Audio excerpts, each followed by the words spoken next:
El fin de semana hubo un encuentro provincial de fiscales e integrantes del Ministerio Público de la Acusación en donde surgió este tema, la necesidad de introducir modificaciones al Código Procesal Penal que rige en la provincia de Santa Fe para establecer paridad de condiciones, y cuando uno habla de paridad de condiciones también paridad de remuneraciones entre los fiscales adjuntos y los fiscales titulares. Agustín Nigro es uno de los fiscales, también Arturo Aydar es otro de los fiscales que aparecen como voceros de esta situación. ¿Cómo les va?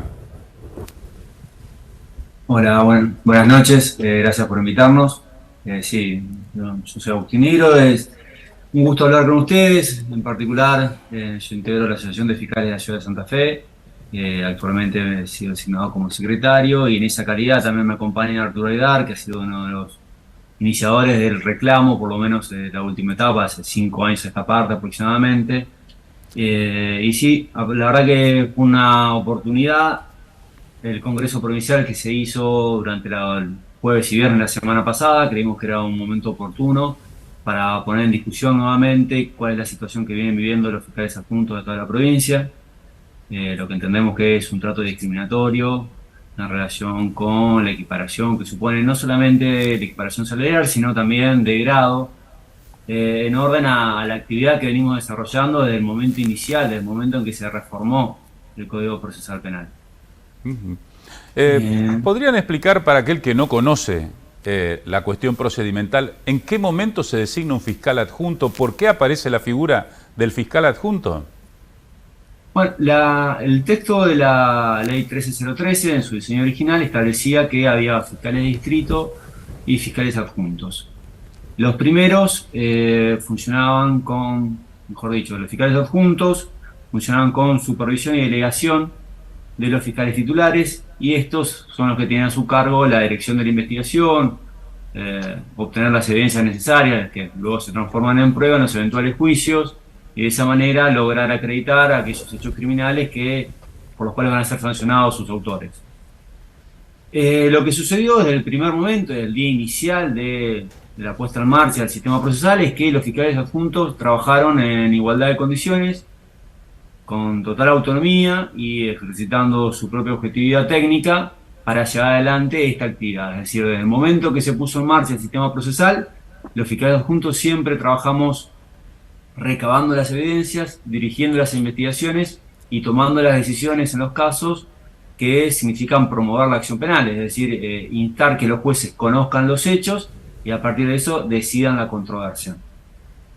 Para decirlo en las palabras que ustedes antes anunciaban, este ring imaginario que nos planteaba el doctor de la Zábal, tanto los fiscales titulares como los fiscales adjuntos hacemos exactamente lo mismo.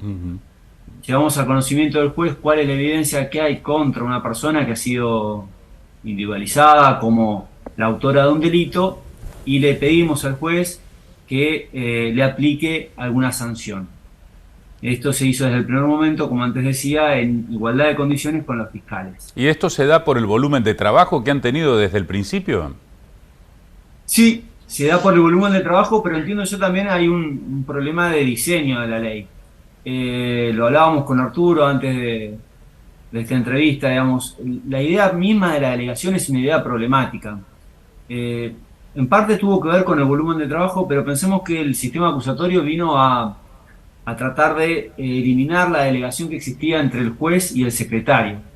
Aquellos que son un poco más grandes tendrán la idea o el recuerdo de que todavía sigue pasando en algunas otras jurisdicciones, que el juez no va a las audiencias, sino que es el secretario quien las dirige. Pero bueno, el juez se hace responsable con su firma y de alguna manera salva este defecto. Bueno, una cosa semejante ha pasado con la relación entre fiscales y fiscales adjuntos. No sé, el diseño original imaginaba que el fiscal adjunto colaboraba con las decisiones o con la toma de decisiones del fiscal titular. Lo cierto es que esto ha sido imposible porque, imagínense un caso así bien concreto. Nosotros recibimos llamadas cuando estamos de turno las 24 horas. A las 3 de la mañana suena el teléfono, una persona cometió un delito, ha sido aprehendido por la policía, un robo con armas, imaginemos. El fiscal que atiende esa llamada no puede consultar al fiscal titular para decidir qué tipo de diligencia se va a hacer o cuál es el temperamento que se va a tomar con esta persona, si se lo va a detener, no se lo va a detener. si hace falta realizar tal y cual pericia. Toma esa decisión y lo hace cotidianamente. Esto funciona y sucede así todos los días en la ciudad de Santa Fe, autónomamente y trabajando bajo una objetividad técnica. Entonces, la delegación misma en este tipo de ejemplos se cae a pedazos, es imposible que suceda, y por eso mismo hay una situación de hecho que hace falta corregir, que es la equiparación entre fiscales adjuntos y fiscales titulares. Es necesario decirlo esto una vez más: hoy la ley ha sido superada por la situación de hecho. Y haciendo también un poquito de historia, nos gustaría, vamos, no es que este es un reclamo que apareció ahora, hubo una serie de reclamos tanto administrativos como jurisdiccionales. Arturo sabe mucho de eso, así que seguramente Arturo después lo va a contar, pero ya en el año 2015 hubo una resolución que sacó el propio doctor de Olazábal, tal vez el padre de la criatura, digamos, una de las personas que más sepa de derecho procesal en Santa Fe, y seguramente con prestigio tanto nacional como internacional sobre esta materia. Y él ahí reconocía en la resolución 68 de ese año 2015 que los fiscales titulares y los fiscales adjuntos, por imperio de las circunstancias, están haciendo exactamente lo mismo. Y incluso en esa resolución indicaba cuál era el camino para resolver este problema. Decía, bueno, en esta resolución que yo reconozco cuál es el problema, el camino de solución es la modificación legal. Hace falta una modificación legislativa y por eso en esa resolución ordenaba comunicárselo tanto al Poder Ejecutivo como al Legislativo para que insten ese tipo de modificación de la 13013. Hubo algunos intentos. Hubo algunos intentos, hubo de hecho una ley que fue propuesta por Pirola, que recibió media sanción. Actualmente hay un proyecto que ha presentado el diputado Palo Oliver, que también intenta dar una solución a este problema. O sea que hubo algunos intentos, pero el problema todavía persiste. Tanto Agustín como Arturo les pregunto, ¿no? Más allá incluso de los concursos en marcha que vienen bastante complicados en la provincia de Santa Fe, para llamar de alguna forma, pero la designación de un fiscal primero es clave y es un acto de gran responsabilidad de todo legislador, ¿no? No se puede tampoco aprobar fictamente la designación de un magistrado, de un fiscal adjunto, porque, bueno, esto hace a la calidad institucional fundamentalmente. Pero, Arturo, ¿es cierto que ustedes están temiendo frente incluso a la cantidad de vacantes que hay, un éxodo de fiscales ya prácticamente cansados de esta situación? Por lo menos es lo que leí yo en los documentos. Bueno, lógicamente, ante esta situación de desigualdad en la cual funcionarios que integramos el mismo órgano fiscal, el Ministerio Público de la Acusación, creo que en el Servicio Público de la Defensa tienen una situación similar, donde hay defensores titulares, si se quiere, y defensores adjuntos cuando ejerzan la misma función.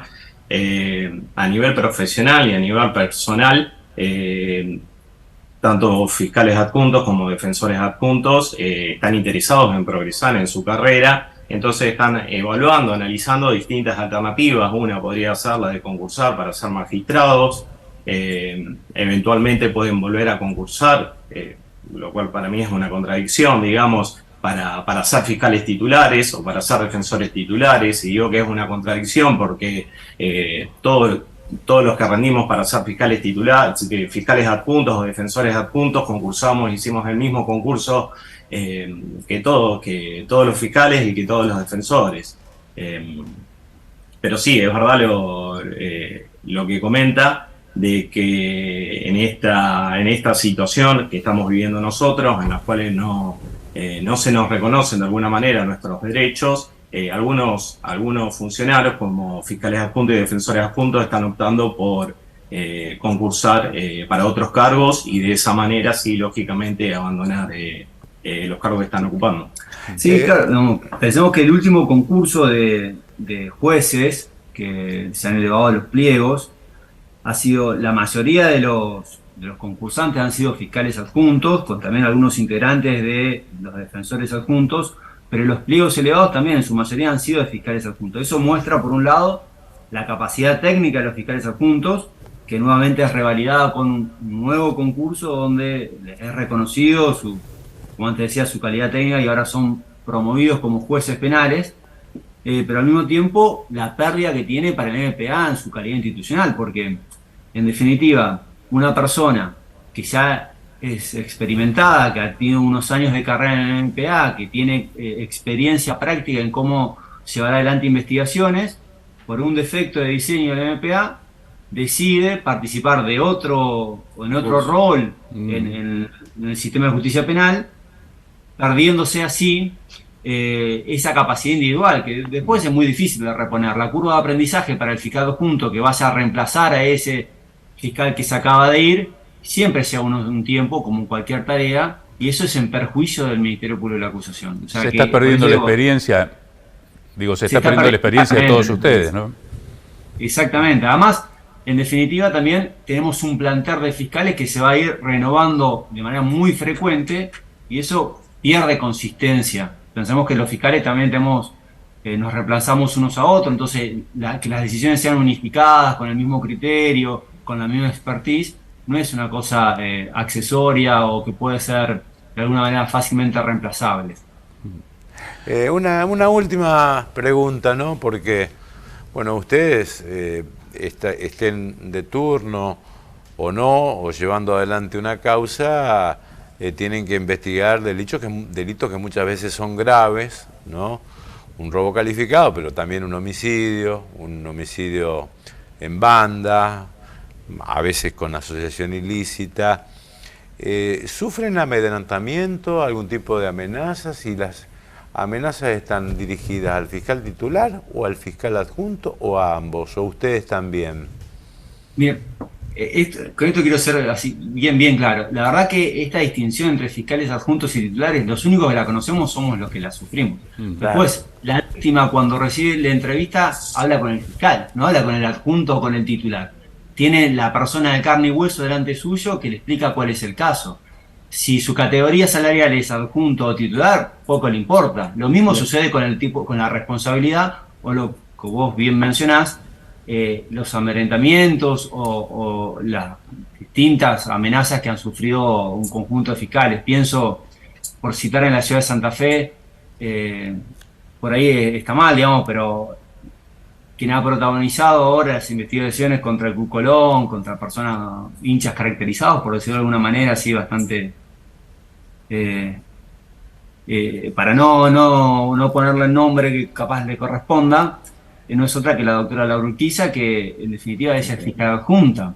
Lo mismo ha pasado con otras investigaciones llevadas adelante por fiscales de la unidad de homicidios, que también en su mayoría son fiscales adjuntos, casos de mucha relevancia pública. Hemos tenido también, incluso en el resto de la provincia, en la ciudad de Rosario, fiscales adjuntos que han tal vez protagonizado las investigaciones que de mayor relevancia pública. El caso del fiscal Ederi, que bueno, puso en marcha la investigación sobre el juego clandestino y sobre todo el zar del juego clandestino, Peiti, que tuvo una repercusión incluso política, es un fiscal adjunto, por ejemplo.